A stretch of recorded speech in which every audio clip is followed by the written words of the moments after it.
Lahore central jail में 23 मार्च 1931 की शुरुआत किसी और दिन की तरह ही हुई थी। फर्क सिर्फ इतना था कि सुबह सुबह जोर की आंधी आई थी, बहुत तेज। लेकिन जेल के कैदियों को थोड़ा अजीब सा लगा जब 4 बजे ही वार्डन चरत सिंह ने उनसे आकर कहा कि वो अपनी अपनी कोठरियों में चले जाएं। उन्होंने कारण नहीं बताया था। उनके मुंह से सिर्फ ये निकला कि आदेश ऊपर से है। अभी कैदी सोच ही रहे थे कि माजरा क्या है।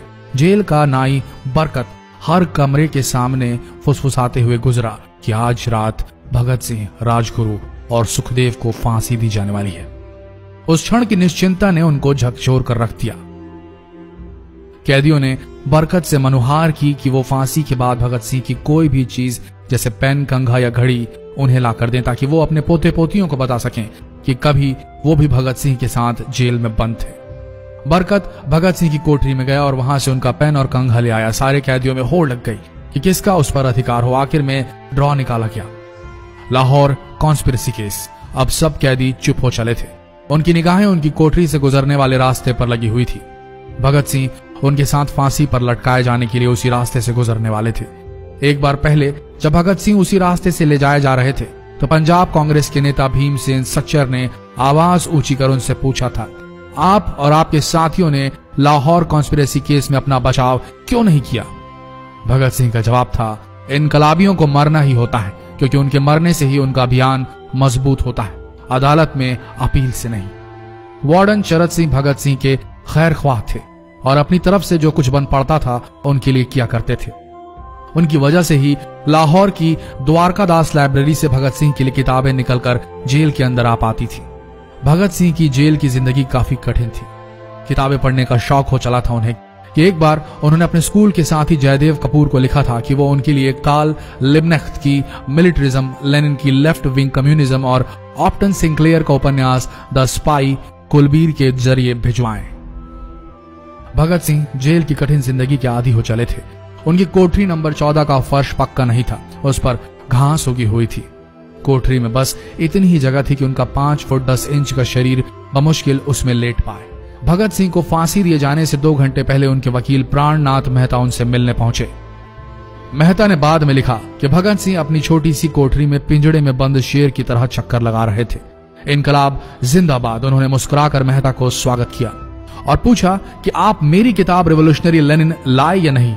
जब मेहता ने उन्हें किताब दी तो वे उसे उसी समय पढ़ने लगे मानो उनके पास अब ज्यादा समय न बचा। मेहता ने उनसे पूछा कि क्या आप देश को कोई संदेश देना चाहेंगे? भगत सिंह ने किताब से अपना मुंह हटाए बगैर कहा, सिर्फ 2 संदेश, साम्राज्यवाद मुर्दाबाद और इनकलाब जिंदाबाद। इसके बाद भगत सिंह ने मेहता से कहा कि वो पंडित नेहरू और सुभाष चंद्र बोस को मेरा धन्यवाद पहुंचा दे जिन्होंने मेरे केस में गहरी रुचि ली थी। भगत सिंह से मिलने के बाद मेहता राजगुरु से मिलने उनकी कोठरी पहुंचे। राजगुरु के अंतिम शब्द थे, हम लोग जल्द मिलेंगे। सुखदेव ने मेहता को याद दिलाया कि वो उनकी मौत के बाद जेलर से वो कैरम बोर्ड ले लें जो उन्होंने उन्हें कुछ महीने पहले दिया था। मेहता के जाने के थोड़ी देर बाद जेल अधिकारियों ने तीनों क्रांतिकारियों को बता दिया कि उनको वक्त से 12 घंटे पहले ही फांसी दी जा रही है। अगले दिन सुबह 6 बजे की बजाय उन्हें उसी शाम 7 बजे फांसी पर चढ़ा दिया जाएगा। भगत सिंह मेहता द्वारा दी गई किताब के कुछ पन्ने ही पढ़ पाए थे। उनके मुंह से निकला, क्या आप मुझे इस किताब का एक अध्याय भी खत्म करने नहीं देंगे? भगत सिंह ने जेल के मुस्लिम सफाई कर्मचारी बेबे से अनुरोध किया कि वो उनके लिए उनको फांसी दिए जाने से 1 दिन पहले शाम को अपने घर से खाना जरूर लाएं। लेकिन बेबे भगत सिंह की इच्छा पूरी नहीं कर सके क्योंकि भगत सिंह को 12 घंटे पहले फांसी देने का फैसला ले लिया गया और बेबे जेल के गेट के अंदर ही नहीं घुस पाए। थोड़ी देर बाद तीनों क्रांतिकारियों को फांसी की तैयारी के लिए उनकी कोठरियों से बाहर निकाला गया। भगत सिंह, राजगुरु और सुखदेव ने अपने हाथ जोड़े और अपना प्रिय आजादी गीत गाने लगे। कभी वो दिन भी आएगा कि जब आजाद होंगे हम, या अपनी ही जमीन होगी या अपना आसमान होगा। फिर इन तीनों का एक एक करके वजन लिया गया। सबके वजन बढ़ गए थे। इन सब से कहा गया कि अपना आखिरी स्नान करें। फिर उनको काले कपड़े पहनाए गए लेकिन उनके चेहरे खुले रहने दिए गए। चरत सिंह ने भगत सिंह के कान में फुसफुसाकर कहा कि वाहिगुरु को याद करो। फांसी का तख्ता भगत सिंह लिए बोले, पूरी जिंदगी मैंने ईश्वर को याद नहीं किया। असल में मैंने कई बार गरीबों के कलेश के लिए ईश्वर को कोसा भी है। अगर मैं अब उनसे माफी मांग लूं तो वो कहेंगे कि इससे बड़ा डरपोक कोई नहीं। इसका अंत नजदीक आ रहा है, इसलिए ये माफी मांग रहा है। जैसे ही जेल की घड़ी ने 6 बजाया, कैदियों ने दूर से आती कुछ पद चांपें सुनी। उनके साथ भारी बूटों के जमीन पर पड़ने की आवाजें भी आ रही थी। साथ में एक गाने का भी दबा स्वर सुनाई दे रहा था। सरफरोशी की तमन्ना अब हमारे दिल में है। सभी को अचानक जोर जोर से इनकलाब जिंदाबाद और हिंदुस्तान आजाद हो के नारे सुनाई देने लगे। फांसी का तख्ता पुराना था, लेकिन फांसी देने वाला काफी तंदुरुस्त। फांसी देने के लिए मसीह जल्लाद को लाहौर के पास शाहदरा से बुलवाया गया था। भगत सिंह इन तीनों के बीच में खड़े थे। भगत सिंह अपनी मां को दिया गया वो वचन पूरा करना चाहते थे कि वो फांसी के तख्ते से इनकलाब जिंदाबाद का नारा लगाएंगे। लाहौर जिला कांग्रेस के सचिव पिंडी दास सोंधी का घर लाहौर सेंट्रल जेल से बिल्कुल लगा हुआ था। भगत सिंह ने इतनी जोर से इनकलाब जिंदाबाद का नारा लगाया कि उनकी आवाज सोंधी के घर तक सुनाई दी। उनकी आवाज सुनते ही जेल के दूसरे कैदी भी नारे लगाने लगे। तीनों युवा क्रांतिकारियों के गले में फांसी की रस्सी डाल दी गई, उनके हाथ और पैर बांध दिए गए। तभी जल्लाद ने पूछा, सबसे पहले कौन जाएगा? सुखदेव ने सबसे पहले फांसी पर लटकने की हामी भरी।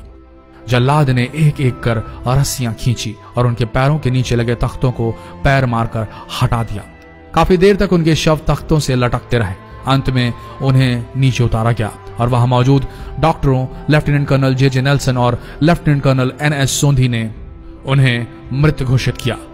एक जेल अधिकारी पर फांसी का इतना असर हुआ कि जब उससे कहा गया कि वो मृतकों की पहचान करें तो उसने ऐसा करने से इनकार कर दिया। उसे उसी जगह पर निलंबित कर दिया गया अंग्रेजों द्वारा।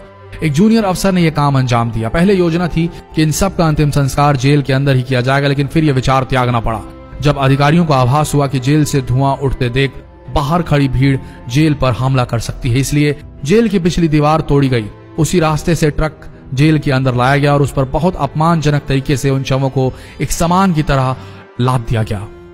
पहले तय हुआ था कि उनका अंतिम संस्कार रावी के तट पर किया जाएगा, लेकिन रावी में पानी बहुत ही कम था, इसलिए सतलज के किनारे शवों को जलाने का फैसला लिया गया। उनके पार्थिव शरीर को फिरोजपुर के पास सतलज के किनारे लाया गया। तब तक रात के 10 बज चुके थे। इस बीच उप पुलिस अधीक्षक कसूर सुदर्शन सिंह कसूर गांव से एक पुजारी जगदीश अचरज को बुला लाए। अभी उनमें आग लगाई ही गई थी कि लोगों को इसके बारे में पता चल गया। जैसे ही ब्रितानी सैनिकों ने लोगों को अपनी तरफ आते देखा, वो शवों को वहीं छोड़कर अपने वाहनों की तरफ भागे। सारी रात गांव के लोगों ने उन शवों के चारों ओर पहरा दिया।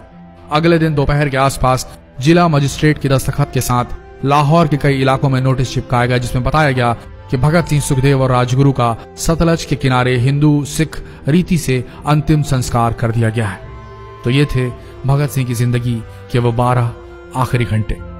आशा करते हैं इस वीडियो में सुनाई गई ये कहानी आज युवा पीढ़ी के दिलों में मर चुके देशभक्ति को जगाने में कामयाब होंगे। जितना हो सके इस संदेश को पूरे देश में पहुंचाएं। इस वीडियो को शेयर करें फेसबुक पर, व्हाट्सएप पर, और हो सके तो इस पेज को फॉलो करें ताकि ऐसे ही वीडियोस आप तक सही समय पर पहुंच सके। मिलते हैं अगले वीडियो में, तब तक के लिए आप सबका धन्यवाद।